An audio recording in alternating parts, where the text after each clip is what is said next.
Moving on, and the Reserve Bank faced questions today over the scandal which sees 8 former executives of RBA-owned note printing companies facing charges of bribing foreign officials. This week, 7:30 revealed that a senior RBA official had corruption concerns detailed to him 2 years before the scandal broke. Stephen Long reports. The Reserve Bank has made tens of millions of dollars by selling a simple technology, the manufacture of plastic money. Let me introduce a masterpiece of Australian design and technology. Australia's new $5 plastic note. 2 companies owned by the RBA, Note Printing Australia and Securency, made and marketed the secure polymer notes. These Reserve Bank subsidiaries stand accused of bribing foreign officials to gain contracts. 8 of their former executives are facing criminal charges.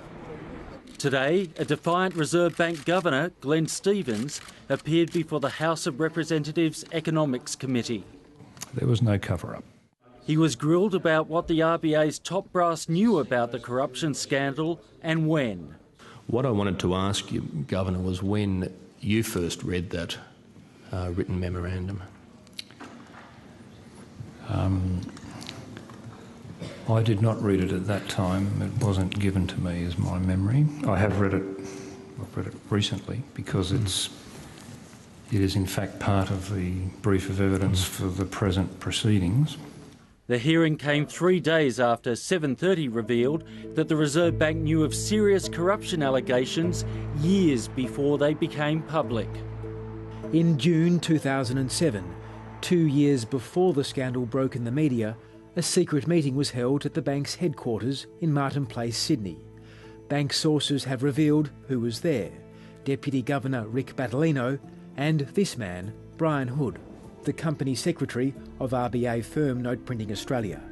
At the Martin Place meeting with Deputy Governor Rick Battolino, Brian Hood revealed he had serious concerns about probity issues, which had not been adequately addressed inside the RBA firm.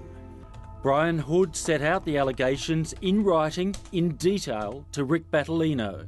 Yet 6 months ago, before the same committee, Glenn Stevens initially said he had no knowledge of the meeting or the memo before correcting the record. If you're asking did the person in question write a letter or something to the bank, I don't think that he did, no. Or discuss it with the bank? Not to my knowledge. Today, the Reserve Bank Governor acknowledged that he had known about the secret meeting, but was vague as to when. At the point the Deputy Governor had that meeting with the employer, were you informed by the Deputy Governor? I don't recall whether I was informed ahead of time. I did come to know at some stage that had occurred and that a written statement was going to be prepared. And to the best of your recollection, you've confirmed you've read that written statement more recently for obvious reasons, but did you read it prior to the hearing in February, to the best of your recollection? I can't recall. The Reserve Bank Governor in his previous testimony said this was one of the most unpleasant issues that he had to deal with as Governor. Normally one's memory about unpleasant matters is very good.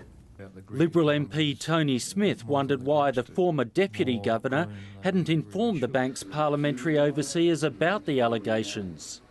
You don't think, with the benefit of hindsight, that former Deputy Governor Battolino should have volunteered that he'd had this meeting?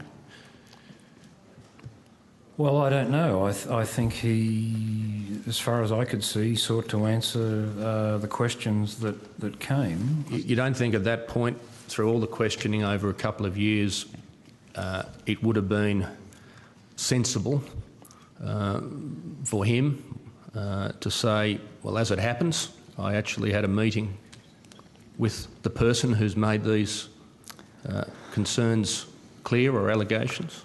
Well, I suppose opinions about that will differ. Nothing that was said today changes my view that that document should have been handed to the Australian Federal Police.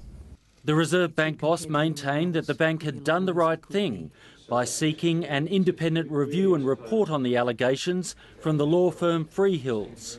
Even if it were ultimately to be concluded that the report reached an incorrect conclusion, it's completely without foundation to suggest that this process represented an attempt at a cover-up by anyone in the Reserve Bank. Well, even after today's hearing, we still don't have a clear and full picture of exactly who knew what when at the highest levels of the Reserve Bank. A parliamentary inquiry has done as much as it can. I think a royal commission is needed. No signs of that yet, but the RBA has offered to give the parliamentary committee documents in confidence and, if required, evidence behind closed doors. I declare this public hearing closed.